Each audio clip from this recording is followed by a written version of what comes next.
Episode 4। Radhe की आंखों में नफरत, दर्द और सवालों का तूफान था।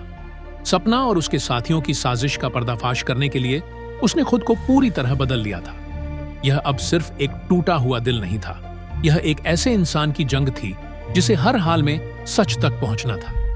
रात का साया और रधे की तैयारी। रधे अपनी बाइक पर था। हवा उसके चेहरे को चीरती हुई निकल रही थी, लेकिन उसका ध्यान सिर्फ एक ही चीज पर था, बदला। उसने होटल में सुनी बातचीत को याद किया।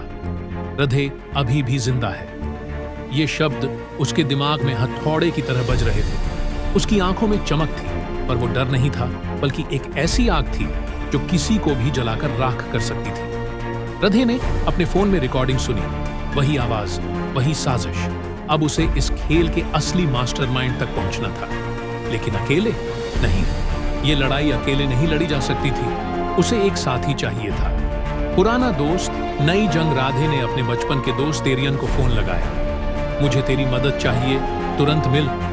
राधे की आवाज में गुस्सा और जुनून दोनों थे। एरियन और राधे बचपन से साथ थे, लेकिन वक्त के साथ दूर हो गए थे। एरियन अब एक लोकल गैरेज में काम करता था, लेकिन उसकी तेज दिमागी चालें और कनेक्शन आज भी काम आ सकते थे। एरियन ने आते ही पूछा, क्या हुआ?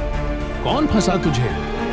रधे ने बिना वक्त गंवाए होटल में सुनी बातें, फोटो और सपना की साजिश के बारे में सब बता दिया।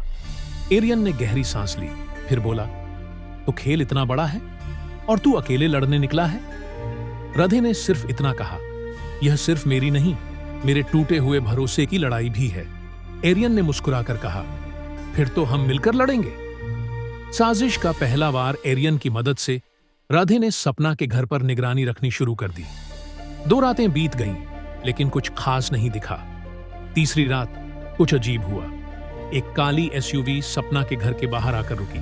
उसमें से 2 आदमी उतरे, दोनों के चेहरे छुपे थे। सपना खुद बाहर आई और उन लोगों से बातें करने लगी। रधे और एरियन दूर खड़े होकर सब देख रहे थे। एरियन ने अपने फोन से रिकॉर्डिंग चालू कर दी। तभी एक आदमी ने कहा, काम अगले हफ्ते खत्म कर देना है, नहीं तो बहुत देर हो जाएगी। राधे की मुट्ठियां भींच गईं, लेकिन वो जानता था कि अभी हमला करना सही नहीं होगा। खेल के अगले पड़ाव पर अगले दिन राधे ने होटल के उस सफाई कर्मचारी को फिर से ढूंढा, जिसने उसे पहले अंदर जाने में मदद की थी। भाई, मुझे अंदर जाना है। सफाई कर्मचारी ने हैरानी से देखा। फिर से? तू सच में मुसीबत में फंस जाएगा। राधे ने जेब से पैसे निकालकर उसकी हथेली पर रख दिए। बस इतना कर दे कि मुझे बिना किसी की नजर में आए अंदर पहुंचा दे। सफाई कर्मचारी ने इधर उधर देखा, फिर धीरे से कहा, आज रात 1 बजे स्टाफ गेट से अंदर आ जाना, मैं देख लूंगा। राधे ने मुस्कुराकर सिर हिलाया। खेल अब तेज हो रहा था। 1 बजे मौत की छांव में राधे होटल में घुसा।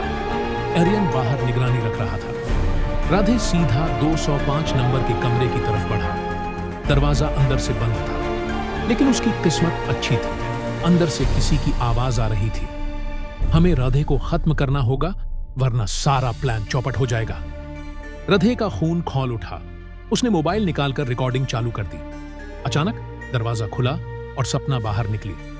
राधे को सामने देखकर उसकी आंखें फैल गईं। तुम यहां क्या कर रहे हो? सपना की आवाज कांप रही थी। राधे ने ठंडी आवाज में कहा, तुमसे आखिरी बार पूछने आया हूं, क्यों किया ये सब? सपना चुप रही। राधे ने एक कदम आगे बढ़ाया। अगर आज सच नहीं बताया तो कल ये वीडियो सब देखेंगे। सपना का चेहरा सफेद पड़ गया। अब क्या होगा? क्या सपना सच बताएगी या फिर कोई और साजिश होने वाली है? राधे के सामने अब एक आखिरी लड़ाई थी, जहां या तो उसे सच्चाई मिलेगी या फिर यह खेल और गहरा होगा। अगर आप इस जंग को आगे देखना चाहते हैं तो हमारे साथ जुड़े रहें। अगले एपिसोड में होगा बड़ा खुलासा।